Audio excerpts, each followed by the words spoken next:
Good morning students. कैसे हो आप सब लोग। उम्मीद करता हूँ कि अच्छे से होंगे। और आपने मेरा लास्ट वीडियो देखा होगा जो कि फोटोसिंथेसिस पर बेस्ड था और प्लांट फिजियोलॉजी का उन्होंने पहला चैप्टर स्टार्ट किया था जो कि प्रकाश संश्लेषण या फोटोसिंथेसिस था। उस चैप्टर को थोड़ा सा मेमोराइज़ करवा देता हूँ दोबारा आपको। उसमें क्या क्या पढ़ा था आपने। एक जनरल इंट्रोडक्शन लिया था फोटोसिंथेसिस का, आपने प्रकाश संश्लेषण का एक सामान्य परिचय था जिसमें हमने 4 कंपोनेंट के बारे में पढ़ा कि वो 4 कंपोनेंट कौन से हैं that are needed in photosynthesis. प्रकाश संश्लेषण में वो 4 अवयव कौन से हैं, घटक कौन से हैं जो प्रकाश संश्लेषण को पूर्ण करवाने के लिए आवश्यक होते हैं। उसके बाद हमने डेफिनेशन के बारे में पढ़ा, एक जनरल डेफिनेशन थी। और उसके बाद में रेबिनोविच नाम का एक बॉटनिस्ट था, रेबिनोविच, उसके अकॉर्डिंग भी डेफिनेशन हमने देखी, पढ़ी, सुनी। उसी क्रम में जब हम लोगों ने रेबिनोविच का नाम लिया तो इसका मतलब है कि हमने एंटर कर दिया किसके अंदर, हिस्ट्री के अंदर, कि वो कौन कौन से साइंटिस्ट थे, वो कौन कौन सी डेट थी, वो कौन कौन से एक्सपेरिमेंट थे जो फोटोसिंथेसिस के फील्ड में किए गए, जो कि फोटोसिंथेसिस के क्षेत्र में, प्रकाश संश्लेषण के क्षेत्र में योगदान देने के लिए किए गए। उन वैज्ञानिकों के नाम भी आएंगे, बार बार आएंगे। ज़्यादा हिस्ट्री में डीप नहीं जाएंगे, बस 2 साइंटिस्ट के एक्सपेरिमेंट है उनको अपने रिवाइज करेंगे, मेमोराइज करेंगे, पढ़ेंगे। और बाकी जो हिस्ट्री है या बाकी जो जितने भी बॉटनिस्ट या साइंटिस्ट के नाम आएंगे वो हमने लास्ट में डिस्कस कर लेंगे, चैप्टर के लास्ट में। फ़िलहाल थोड़ा सा आगे चलते हैं अपने। ये देखिए, कल अपनों ने एक लीफ का पिक्चर देखा था और इसमें 4 कंपोनेंट थे। लाइट एनर्जी थी, वाटर था, कार्बन डाइऑक्साइड थी और क्या था, क्लोरोप्लास्ट था, जिसको हरित लवक बोला गया। नेक्स्ट इसमें अपनों ने डेफिनेशन देखी, रेबिनोविच 1956 के अकॉर्डिंग देखी। आज हम स्टार्ट करेंगे एक इक्वेशन से जो कि एक जनरल इक्वेशन है जो रिप्रेजेंट करती है फोटोसिंथेसिस को, प्रकाश संश्लेषण को। अगर पूछा जाए कि प्रकाश संश्लेषण के लिए समीकरण दीजिए, किस तरह से ये जैव रासायनिक क्रिया परफॉर्म होती है, तो ये देखिए यहाँ पर 6CO2 जो कि अपना एक रॉ मटेरियल था। 2 कच्चे पदार्थ अपने को काम में लेने होते हैं। पहला है CO2, दूसरा है पानी, वाटर, H2O। एरो पे लगा रखा है अपने सनलाइट और नीचे लिखा है क्लोरोफिल, CHL, मतलब क्लोरोफिल या पर्णहरित, जो कि हरित लवक में मौजूद होता है, पिगमेंट है, वर्णक। प्रोडक्ट क्या बना है, मेजर प्रोडक्ट है अपना C6H12O6 जो कि ग्लूकोज है, जो भोजन है। दूसरा इसमें वाटर फिर से डाल रखा है और लास्ट में बाई प्रोडक्ट बना रखा है O2, ऑक्सीजन। अब सवाल उठता है, क्या ये इक्वेशन सही है? बायोलॉजी के रिगार्डिंग, बायोलॉजी के केस में ये इक्वेशन सही है, लेकिन केमिस्ट्री के नज़रिए से देखेंगे तो ये इक्वेशन प्रॉपर बैलेंस्ड है। लेकिन अभी तक कह सकते हैं कि अभी तक इसमें गुंजाइश है कि इसमें और करेक्शन हो या और अपने फाइन रिजल्ट पे पहुँचे। जैसा कि यहाँ पर केमिस्ट्री का अगर अपने देखें, केमिस्ट्री की बात करें तो कार्बन डाइऑक्साइड है 6 मॉलिक्यूल।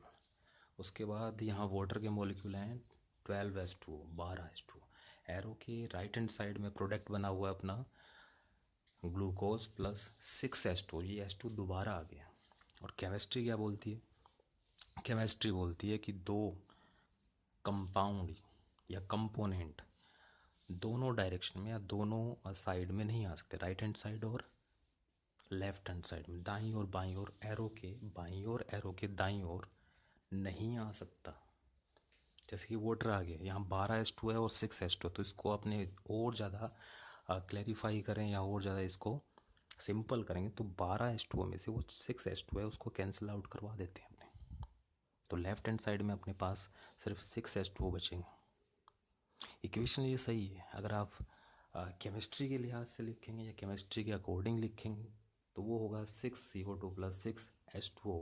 एरो पे वही सनलाइट और क्लोरोफिल, और उसके बाद ग्लूकोज प्लस। अब यहाँ पर 6H2 कैंसिल आउट हो चुका था, तो प्लस में अपने पास क्या बचेगा, सिर्फ और सिर्फ 6O2 बचेगा, जो कि बाई प्रोडक्ट है। Got it.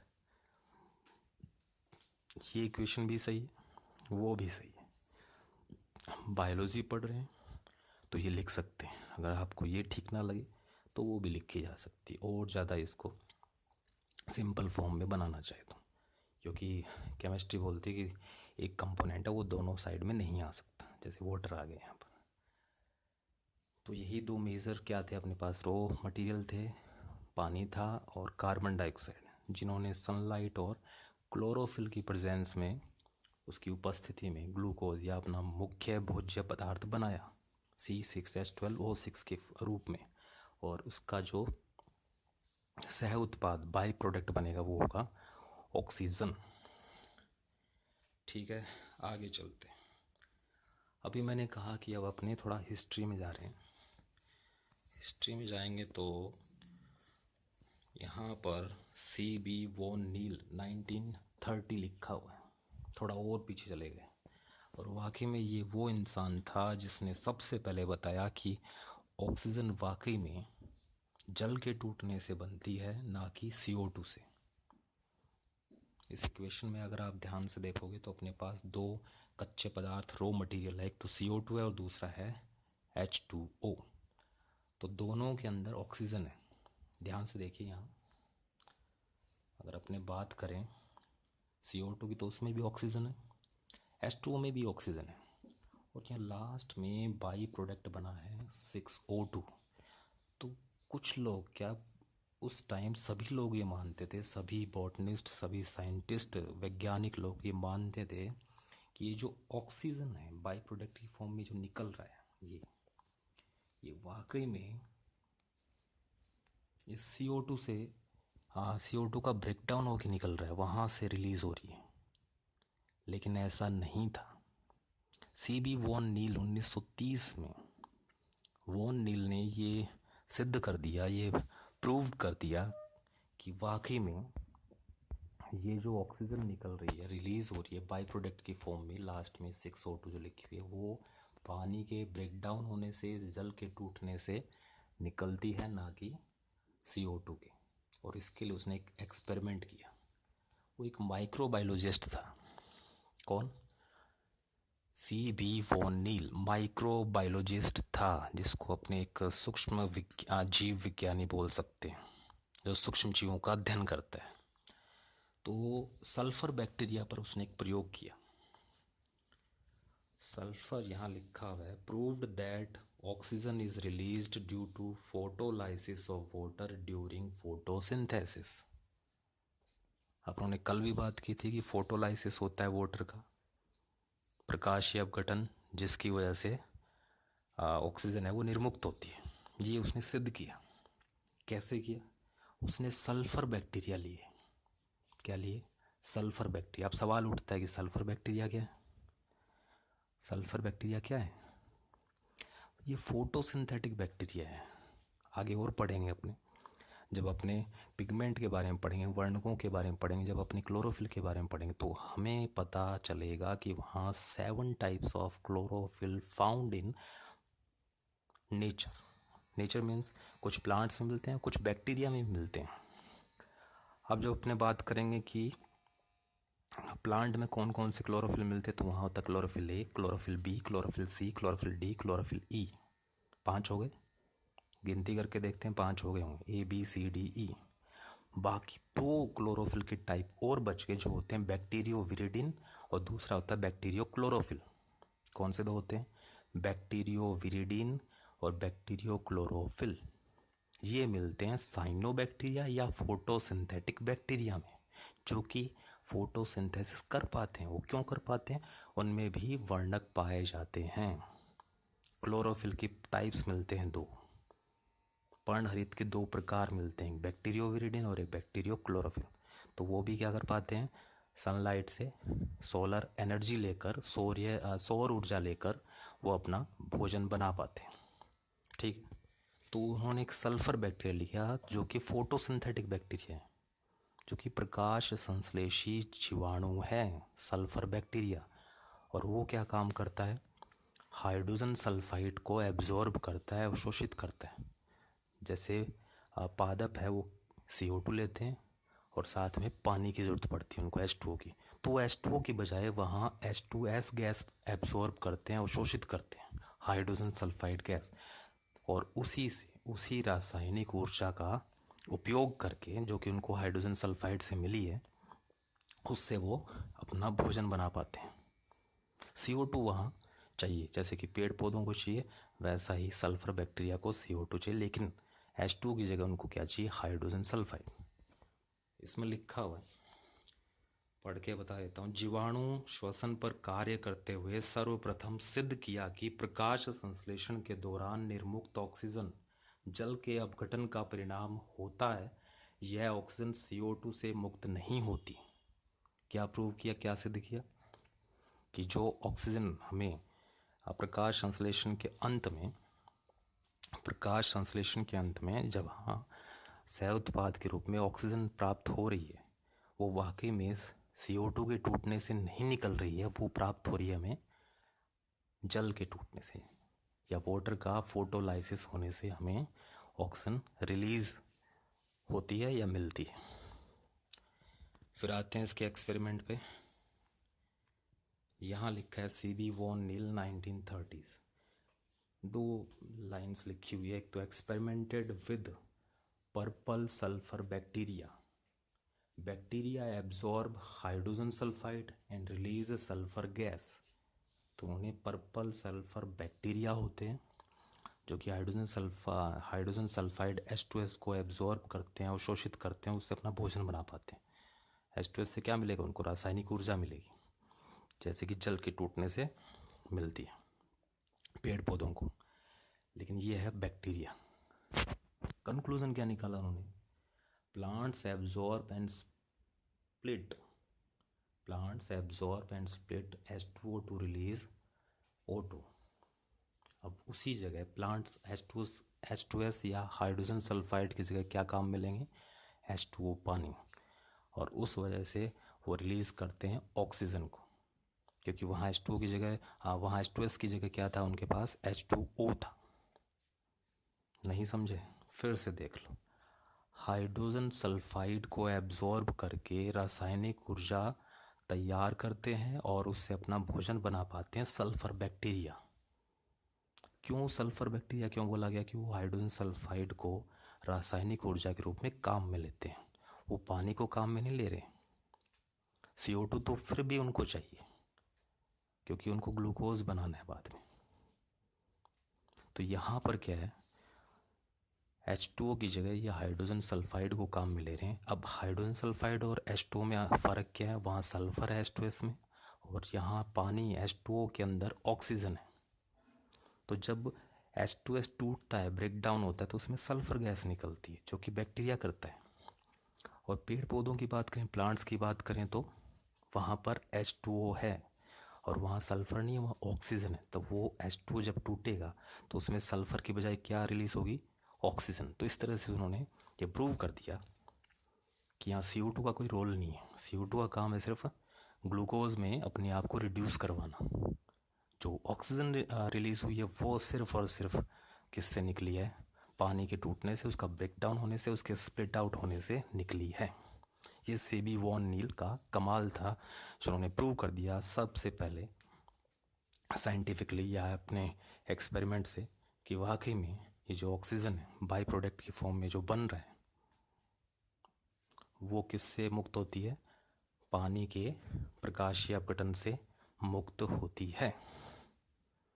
मेरे ख्याल से आपको काफ़ी हद तक समझ में आ गया होगा। एक और अपने एक्सपेरिमेंट ले लेते हैं। दूसरे थे रूबेन एंड कामिन। ये साथ में उन्होंने काम किया 1941। ये बॉटनिस्ट थे, एक रेडियोलॉजिस्ट भी थे और उनमें से एक बॉटनिस्ट थे। उन्होंने क्लोरेला पर एक्सपेरिमेंट किया। क्लोरेला क्या है, एल्गी है। जो कि प्लांट की प्रिमिटिव फॉर्म है। सबसे पुराने प्लांट किनको माना गया है? एल्गी को, शैवालों को। तो एक शैवाल है जिसका नाम है क्लोरेला। उन्होंने क्लोरेला पे एक्सपेरिमेंट किया। यहाँ पहले मैं पढ़ के सुना देता हूँ आपको। Ruben and Kamen 1941 also proved that oxygen released from water by using radio labeled isotope of oxygen, that is O2 18। Isotopes आप जानते हो, समस्थानिक। उनके क्या होता है, जो मास है उसमें फ़र्क मिलता है। उनका एटॉमिक नंबर सेम होता है, एटॉमिक मास है वो वरी करता है। जैसे हाइड्रोजन के 3 होते हैं, वैसे ही ऑक्सीजन के एक तो 16 वाला, ये 18 वाला है। ये रेडियो लेबल्ड होता है। इसका मतलब इसके ऊपर जब अपने यूवी लाइट या एक्सरे डालेंगे, ड्रॉप होगी एक्सरे या यूवी लाइट, तो ये चमक उठते हैं, वो चमक पैदा करते हैं, लाइट को इमिट करते हैं। तो वो वहाँ पे इंडिकेशन मिल जाता है कि यहाँ पर अपना रेडियो लेबल्ड या अपना जो आइसोटोप है वो है इसके अंदर। तो उन्होंने क्या काम किया, क्लोरेला नाम का एक एल्गी या शैवाल लिया, उस पर एक्सपेरिमेंट किया। नीचे इसमें डायग्राम दिखा रखा है, ऊपर लिखा है हाइपोथेसिस। इनकी अवधारणा क्या थी, क्या माना इन्होंने बोला कि the oxygen released by photosynthesis comes from water rather than CO2। CO2 से ऑक्सीजन नहीं रिलीज होती है, वो होती है पानी से। ये उनकी हाइपोथेसिस थी। इसके लिए एक्सपेरिमेंट किया, वो नीचे लिखा हुआ है। मेथड क्या था, उन्होंने ये जो गिव प्लांट्स लिखा है, इसका मतलब प्लांट्स लिया उन्होंने क्लोरेला। वो यहाँ उसका जिक्र नहीं हुआ है, लेकिन वहाँ क्लोरेला था प्लांट की फॉर्म में, वो एल्गी था। उनमें 2 है। पहले उन्होंने जो रेडियो लेबल्ड था ऑक्सीजन O18, वो उन्होंने यूज़ किया पानी के अंदर। पानी जो उन्होंने बनाया, लैब के अंदर तैयार किया, उसके अंदर उन्होंने अपना रेडियो लेबल्ड ऑक्सीजन डाला जो O18 था। फिर उन्होंने वो क्लोरेला को दिया या प्लांट को दिया। वो लीफ दिखा रखी है, वो एब्जॉर्ब कर रहा है पानी को। और लास्ट में क्या हुआ, जब इमिट हुई या रिलीज़ हुई ऑक्सीजन, उस पर वो जो ब्लू कलर का एक स्क्वायर बना रखा है, वो इस बात को इंडिकेट कर रहा है कि वो रेडियो लेबल्ड है। तो जब उस पर यूवी लाइट डालेंगे, लास्ट में जो ऑक्सीजन रिलीज़ हुई है उस पर अगर यूवी लाइट डालेंगे या एक्सरे डालेंगे, तो लाइट इमिट करेगा, वो प्रकाश देगा। उससे पहचान हो जाएगी कि ये ऑक्सीजन कहाँ से रिलीज़ हुई है, वाटर के टूटने से रिलीज़ हुई है। दूसरा केस हो रहा है इसमें, एक्सपेरिमेंट 2 में लिखा हुआ है। वहाँ H2O के अंदर एक सिंपल ऑक्सीजन है। सिंपल ऑक्सीजन का मतलब O16 वाली। और जो CO2 लिए उन्होंने, क्योंकि 2 रॉ मटेरियल होते हैं, बार बार मैं बता रहा हूँ आपको, जो दूसरी CO2 ली है जो कि कार्बन डाइऑक्साइड है, उसमें जो ऑक्सीजन है, अब वो ऑक्सीजन रेडियो लेबल्ड कर दी उन्होंने। उसमें कौन सी ऑक्सीजन यूज़ की है, रेडियो लेबल्ड यानी O18 वाली। देख सकते हैं, ये देखिए, वो उन्होंने क्लोरेला को या प्लांट को प्रोवाइड करवाई। उन्होंने रिसीव किया। लास्ट में जो बाय प्रोडक्ट बना, वैसे जैसे बनता है, फोटोसिंथेसिस हो रहा है, तो उसमें लास्ट में जो बाय प्रोडक्ट की फॉर्म में ऑक्सीजन रिलीज़ हुई, वो ऑक्सीजन रेडियो लेबल्ड नहीं थी। उसकी पहचान कैसे हुई, उन पे जब यूवी लाइट ड्रॉप की या फिर एक्सरे डाला गया, तो कोई रोशनी नहीं निकली, कोई इंडिकेशन नहीं मिला। तो ये प्रूव हो गया कि वाकई में जो ऑक्सीजन रिलीज़ हो रही है बाय प्रोडक्ट की फॉर्म में, वो CO2 से रिलीज़ ना होकर H2O से होती है। ये हुआ इनका प्रैक्टिकल, रूबेन एंड कामेन का। तो ये अभी अपनों ने सिर्फ 2 एक्सपेरिमेंट पढ़े हैं, आगे और चर्चा करेंगे, लेकिन फ़िलहाल अपने को डीप हिस्ट्री के अंदर जाने की आवश्यकता नहीं है। वो बीच बीच में अपने कुछ साइंटिस्ट के एक्सपेरिमेंट के नाम आते जाएंगे, वो पढ़ लेंगे, ठीक है। नेक्स्ट इसमें टॉपिक आता है very important topic, site of photosynthesis. प्रकाश संश्लेषण के स्थल कहाँ परफॉर्म होती है ये प्रकाश संश्लेषण की क्रिया। अब हमने पहले अपने पिछले चैप्टर में या पिछले वीडियो के अंदर ये सीखा, ये बताया, ये समझा हमने कि ये जो हरित लवक के अंदर चलती है सारी क्रिया। हरित लवक की क्या काम करता है? वो रोशनी को, सूर्य के प्रकाश को ट्रैप करता है, सनलाइट को एब्जॉर्ब करता है, अवशोषित करता है। उससे रासायनिक ऊर्जा बनती है। जैसे मैंने कल एलपीजी का एग्जाम्पल बताया था, उस रासायनिक एनर्जी से हम प्लांट है वो रात को CO2 से ग्लूकोज बना पाते हैं।